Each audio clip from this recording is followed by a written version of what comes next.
दोस्तों, नवाब सर सादिक मोहम्मद अब्बासी बहावलपुर के 1907 से 1966 तक नवाब रहे।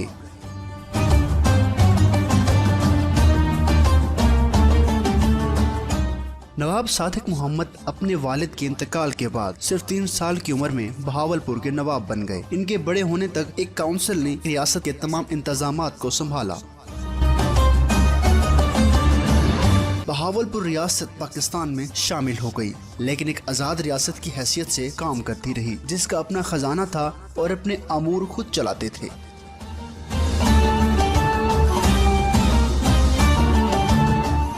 दोस्तों, ये बात शायद बहुत कम लोगों को पता है कि नवाब सादिक अब्बासी कितने सखी इंसान थे। पाकिस्तान बनने के बाद उन्होंने हुकूमत पाकिस्तान की बेइंतहा मदद की। नवाब सादिक मोहम्मद उस दौर में पाकिस्तान के खजाने में 7 करोड़ शामिल किए। इस वक्त ये बहुत बड़ी रकम हुआ करती थी। इसके अलावा तमाम हुकूमती ऑफिसर्स की 1 महीने की सैलरी भी रियासत बहावलपुर के नवाब सर सादिक मोहम्मद अब्बासी ने अदा की। उन्होंने अपनी जाती जमीनें भी university of Punjab king Edward college को तोहफे में दे दी। नवाब सादिक कायद आज़म के करीबी दोस्त थे। 1955 में बहावलपुर पाकिस्तान का मुकम्मल हिस्सा बन गया, लेकिन नवाब सादिक को वही प्रोटोकॉल मिलता रहा।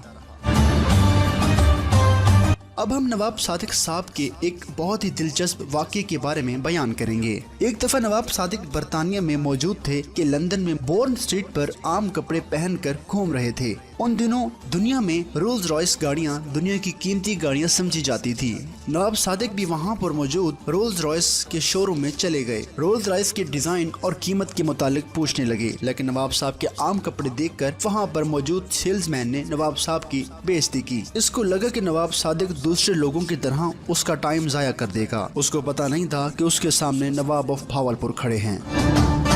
नवाब सादिक ने उस वक्त तो कुछ नहीं कहा, लेकिन लंदन में मौजूद अपने घर वापस आ गए। वहाँ उन्होंने अपने स्टाफ से कहा कि रोल्स रॉयस शोरूम में कॉल मिलाएं। तो उन्होंने कहा कि नवाब ऑफ बहावलपुर उनकी गाड़ियाँ खरीदना चाहते हैं। रोल्स रॉयस की इंतजामिया ने जब नवाब ऑफ बहावलपुर की बात सुनी तो बाकायदा नवाब ऑफ बहावलपुर के लिए एक रेड कारपेट बिछाया गया और उनका वेलकम करने के लिए सारे इंतजाम किए गए। नवाब सादिक एक रॉयल स्टाइल में रोल्स रॉयस के शोरूम पहुँचे। उन्होंने रॉयल कपड़े पहने हुए थे और उनके साथ एक स्टाफ की फौज थी। उस वक्त शोरूम में 6 रोल्स रॉयस गाड़ियां मौजूद थी। नवाब सादिक ने वो 6 की 6 गाड़ियां खरीद ली और उनको पाकिस्तान इंपोर्ट कराने का ऑर्डर दे दिया। नवाब सादिक के पाकिस्तान में पहुंचने के कुछ अरसे के बाद नवाब साहब को वो 6 की 6 गाड़ियां डिलीवर हो गयी, लेकिन फिर नवाब सादिक ने जो किया वो किसी ने ना सोचा था।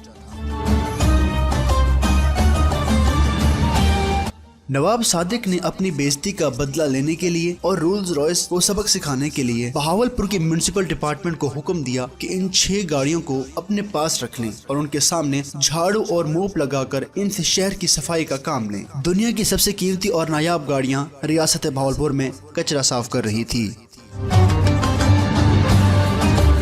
ये बात देखते ही देखते पूरी दुनिया में फैल गई। रोल्स रॉयस के लिए एक बहुत बड़ा धचका साबित हुई। उनकी अहमियत इस वजह से पूरी दुनिया में कम होने लगी कि ये एक मजाक बन गया। इतनी महंगी गाड़ियां तो किसी जगह कचरा उठाती हैं। रोल्स रॉयस की रेपुटेशन खतरे में पड़ गई। इससे रोल्स रॉयस की रेवेन्यू काफी गिर गई। रोल्स रॉयस ने सारे मामले की तहकीक कराई और उन्होंने एक टेलीग्राम के जरिए नवाब ऑफ बहावलपुर से माफी मांगी और उनसे दरख्वास्त की कि रोल्स रॉयस से ये कचरे का काम लेना छोड़ दें। तो उन्होंने नवाब साहब को कुछ गाड़ियां तोहफे में भी दी। नवाब साहब ने ये सब रोल्स रॉयस को सबक सिखाने के लिए किया था। तब नवाब ऑफ बहावलपुर सर सादिक मोहम्मद अब्बासी ने उनसे कचरा उठवाना बंद कर दिया। दोस्तों, ये कहानी और भी लोगों के साथ जोड़ी जाती है, जैसे Nizam of Hyderabad, maharaja of Rajasthan, maharaja of Patiala, लेकिन असल में ये कहानी नवाब ऑफ बहावलपुर की हकीकत है। दोस्तों, हमारी आज की वीडियो अगर आपको अच्छी लगे तो प्लीज हमारे चैनल को सब्सक्राइब करें और साथ में दिए हुए बेल आइकन को प्रेस करें। मिलते हैं इंशाल्लाह अगली वीडियो में। अल्लाह हाफिज।